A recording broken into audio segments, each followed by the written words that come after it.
we got some interesting news dropping. Let me tell you, this is some crazy systems that Blizzard hasn't really talked about yet. We got some crazy power style systems, almost like a curse, poisonous kind of system, a power-up system, enchant system, I guess you could say, coming into the game, and a few other things dropping for 12.1. But let's just go ahead and dive straight in. Also, this is the last news segment for a week. I'm going on vacation after today, so I'll be gone for a week, but don't worry, plenty of YouTube content dropping over the week for all you degens to watch while I'm gone. So I won't leave you guys alone, don't you worry. All right, let's go. Tanky, Valera, and Val improvements. We got a couple patch notes dropping yesterday, some hotfixes coming in hot and fast. Let's just check these out real quick before we get into the 12.1 stuff. First of all, when tanking, Valera is accompanied by a healer, and Valera is accompanied by a healer. She now takes significantly less damage, scaling from 45% less at Tier 1 to 29% less in Tier 11. So, tanky Valera becoming more tanky when healing now. That's pretty good.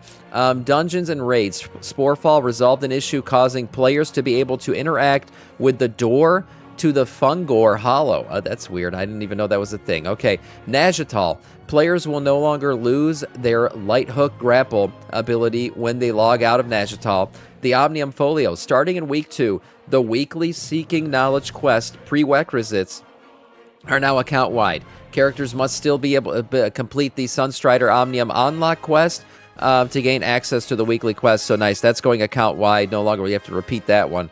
For quests in general, all the quests that require the Omnium Folio to unlock and enter Val and Najatal are now marked as important quests.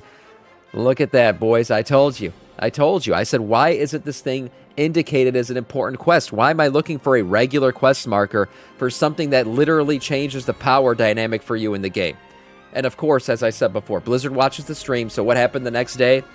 They put the important quest marker on it, so that's good to see. They also fixed a bug preventing new Midsummer quests from rewarding XP.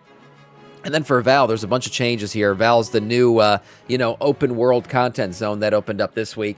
Gravity Shackles affix damage reduced by 50%. They've also adjusted the world quest Descent and Divide. They increased the chances for favorable gossip reactions. And the event when selecting inappropriate gossip options for the target. They also increased base spawn threshold for conversation targets, added additional veil casters around the quest area, added partial credit for killing gossip targets, and then added a movement bonus to the Dominar's Disguise. So there you go. I guess that Descent and Divide quest was having issues. That should be fixed now. Adjusting the world quest Aberration and Liberation. Reduced the quest objective count to 10, was 12. Kills now give credit for the whole party, was the interacting player only.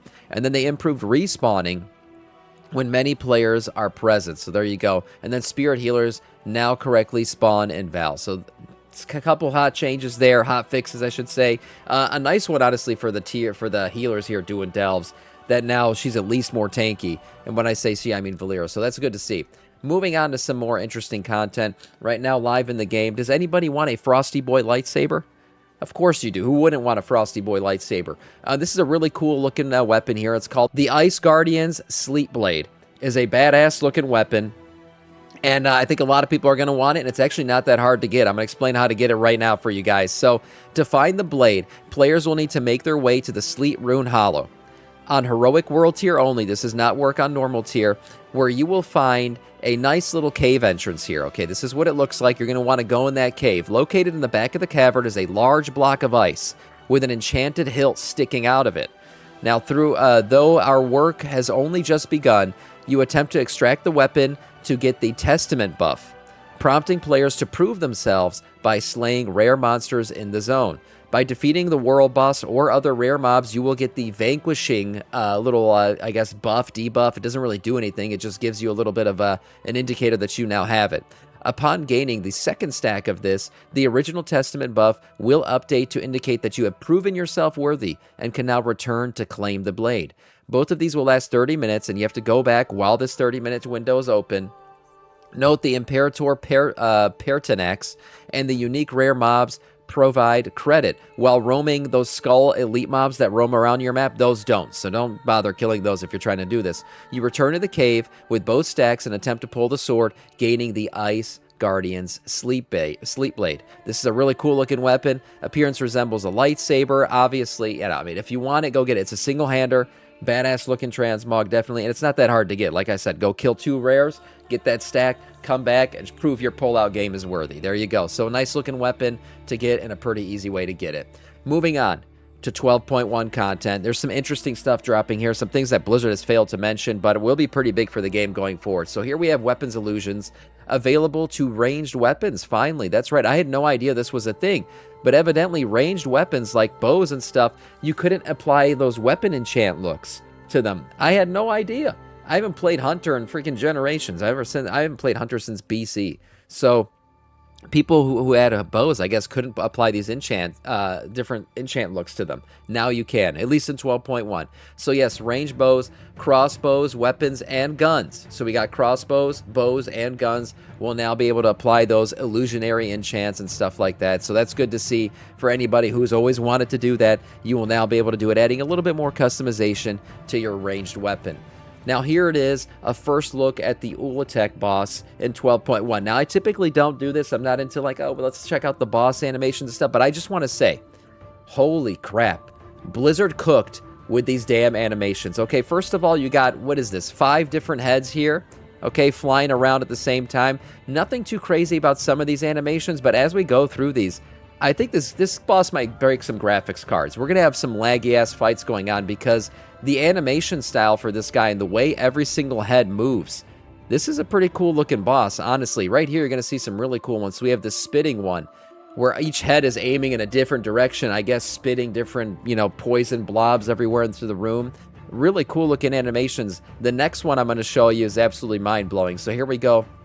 I guess at some point, Ulatek goes into the poison pond that is around us in the room, and this is how he swims around with his 5 heads and then re-emerges from the poison. Really cool looking animations. Yeah, this is a cool looking raid boss. I totally agree, Conisia. This is one of the coolest looking raid bosses we've seen in quite a while. Like I said, just the animations. I mean, this swimming animation alone, that's freaking mind-blowing shit. The way each of those heads is animated and moves around, really cool looking stuff. Like I said before, I usually don't sit here and goon over freaking boss animations, but when I saw these on the patch notes, I was just like, oh man, we got to check these out. These are actually pretty cool looking boss animations. So we'll be seeing him soon in 12.1, part of the new raid. Also, this patch has a power system. Yeah, we need that as a mount. Totally, Clarmidia, I agree. This patch is dropping a new power system that Blizzard hasn't even mentioned yet. When I saw this, I'm like, why hasn't this been dropped in any patch notes? What the hell's going on here? It almost reminds me of like the N'Zoth curse mechanics and shit, but we got some really cool corrosive, I don't know what you call them, poisons that you'll be able to apply to your weapons. Now, these new power systems won't flow into dungeons or raids, but they do apply to delves. So there's going to be some interesting stuff interplay here with open world content and delves and these poisons, and they actually apply some really cool effects to your combat. So let's check these things out. So these things are called corrosive powers. This is how they work. Corrosive power effects are a way to add extra power to open world content. As such, these do not work inside of dungeons or raids. At the time of this writing, they do work in delves, including Venom Fall Deeps, the Delve Season 2 Nemesis boss that you'll be fighting against. So these are also confirmed to be temporary effects that only last through Season 2. So this is only a seasonal effect. This will be an empowerment that you can use. So let's check out how we get these and what they do. How to obtain corrosive power effects. Corrosive effects are applied by obtaining the corrosive soul items. So how do you get those? You can apply corrosive soul effects to bracers and belts. They work as a cantrip effect and do not replace enchants or sockets. So these stack on top of everything else that already exists in your weapons. As of the time of this writing, you can obtain them by the following sources. For one, from a weekly quest called Turn Back the Surge, which requires you completing a Curse Surge event in Coiled Isles. Once a day, from the final boss of these Curse Surge effects, you will get one. And then, Curse Surge events, you will get one. And then from the Trove Hunter's bounty chest at the end of Delves, you can also get more of these poison effects. So the corrosive power system has a bit of RNG baked into it. Applying one of these to a item just gives you a random corrosive power. And we'll talk about what some of those corrosive powers are. There's some pretty crazy effects here. Applying another corrosive soul to an already corrosive item changes that effect to a different one. So if you don't like the one you have and you got a couple of these corrosive effects, you can keep reapplying until you get the one you want. There are a total of 12 possible effects. You can preview them in-game via the Corrosive palimpsest. Obtaining this by looting a Corrosive Soul. Your first Corrosive Soul will give you this thing, so you can check out what all these poisons do, or purchasing it from a Dell vendor in Silvermoon. All the Corrosive effect powers are based on poisons, most of them gaining extra effects. Have effects based on poisons, most of them gaining extra effects if a target is poisoned. As some of these effects do apply poisons themselves, you can have an interplay here where you're applying poisons and then generating more effects via the poisons. So a bunch of interplay here with how these things are going to work. Let's check out what some of these are. So first of all, we have the Omnium Maul. Damaging an enemy has a chance to call a giant snake that erupts from below, gnashing at the target's location. Dealing nature damage between different nearby enemies. Any poison non-boss creature damage below 20% health is immediately executed. Oh my god, that's crazy. That's anything below 20% health just dies on spot. That's a crazy ass effect. Okay, a chance during combat for this one, the Insidious Venom. A chance during combat to poison yourself, lowering all secondary and tertiary stats while increasing your primary stat for 12 seconds. We have this one, Viperine Grasp. Your harmful spells and abilities have a chance to pull up to 2 nearby enemies to your target's location. Dealing nature damage and affect targets, up to 3 nearby poison enemies are pulled in. So everybody's getting a Gorfine's Grasp. Shit, everyone can can pretend to be a Death Knight for a little bit. That's what this one does. So everyone's actually getting a Gorfine's Grasp attempt if you use this Viperine Grasp. Okay, we have Virulent Mucus. Upon entering combat, you gain 5 stacks of Virulent Mucus. Each stack negates an instance of damage that would exceed 5% of your maximum health. Dealing damage to the poison enemies has a very low chance of granting you 1 stack. So it looks like this thing just stacks damage up for you. Damage that would exceed 5% of your maximum health. Damn, so this is really good if you got a lot of health. Okay. We have Mephitic Cloud. Chance during combat to apply Mephitic Cloud to a nearby member of the enemies for 10 seconds. Affected allies, spells, and abilities poison their target, dealing additional nature damage over 5 seconds. Affected enemies' spells heal their targets. So there you go. I guess it drops a little cloud, and you can do more damage and healing inside the cloud. We have the Accursed Poison. Chance during combat to inflict Accursed Poison on the strongest enemy, dealing nature damage every 1 second. The next time the affected target attempts to cast an interrupt spell or ability, the Accursed Poison triggers, interrupting the effect and removing itself. We also have here Gorgonon's Gaze. Hey, isn't Gorgonon a fucking Titan? Or what am I thinking here? I feel like that sounds like a Titan-esque name. But anyways, upon dropping below 50% health, petrify all enemies and within 10 yards for 10 seconds. Petrified enemies are then stunned for 1 minute. Damn. This is an auto interrupt and what the hell? And freeze ability? This one seems OP as shit. This one actually sounds pretty damn. This is like a great survival tool. Okay. Shame that the Turbulent Time Wave starts next week, Sam. Yeah, I'll get it. I'm not worried about it. Okay. Let's move on to this one. Plague of Corrosion. A chance during combat to apply stacking poisons to all nearby enemies, dealing nature damage every 2 seconds for 1 minute. On death, the poison and its remaining duration are transferred to the new target. So a nice little dot there. Lithic Plumage. Taking damage has a chance to fortify you, reducing incoming damage by 75%, up to 23k damage taken. And damage cap is increased for each nearby poison enemy. This is a nice little tanking one here. We have Mayasama Geyser. Chance during combat to trigger the Mayasama Geyser under a nearby enemy that erupts for 10 seconds. The eruption deals nature damage split between all enemy units in the area and heals all allies inside of it. Poison units take increased damage and healing. That actually sounds pretty nice. Finally, we have here the Orberic Cycle. Chance during combat to begin the Orberic cycle. Gaining increased tertiary stats for 5 seconds, then increasing secondary stats for 5 seconds, then increasing primary stats for 5 seconds. Slaying an enemy extends the current cycle for 1 second. While you are poisoned, all cycles extend by 1 second. This is a crazy stat buff that just continually builds up. That's pretty crazy. I know he can barely look. Listen, we're almost through it. Here we go. Olatek's Gift. Your harmful spells and abilities have a chance to afflict your target with 5 stacks of Ulatek's gift, dealing nature damage per application every 5 seconds for 1 minute. While you are poisoned, apply 5 additional stacks. Upon applying 20 stacks to the target, the gift corrodes, dealing the remainder of its damage and removing itself. So a nice little dot buildup that blows up. Cool. These are interesting effects. These are corruption powers we saw in Horrific Visions. That's what I was saying. I hadn't even read this yet, but this is what it reminded me of. It sounded like corruption powers during the War Within. So these are interesting. We'll see how they all apply. Right now, they do apply in Delve, so these will be pretty powerful to use. And it looks like they actually had some pretty crazy effects. I mean, over summoning a snake that kills everything below 20%. I mean, damn, that's a crazy one right there. So we'll see what else happens going forward. We also have new mounts to get into. We've talked about a lot of these mounts already, but a few other ones have dropped here. So 12.1 Curse of Ulatek mounts. Let's check these out. We already saw the Mythic mount. We know this one's going to be dropping in Mythic Raid. We also checked out this one right here, the Let Me Solo Him achievement mount. There's also this one for 10 Voidlight Marl. You can get the Corroded Soul Crusher, which is another variation, another mech mount, which is not bad. We have all these different snake mounts. These are for different achievements and stuff. We've looked at some of these already, these cool looking snake mounts. We're going to check out some of these animations later in the video we're going to watch, but pretty cool stuff for different ways to unlock these different snake mounts. Some of these are still unknown. We have these Sky Fangs. These are your Mythic seasonal mounts. We already checked these out too. Season 2, Mythic Keystone Master Mount, Mythic Keystone Legend. Nice looking mounts. A few other Voidlight Marl achievement mounts, different color variations on these as well. This one right here, Source Zul'Jan. This is that 3-headed snake that are tied together. This is an amazing looking mount.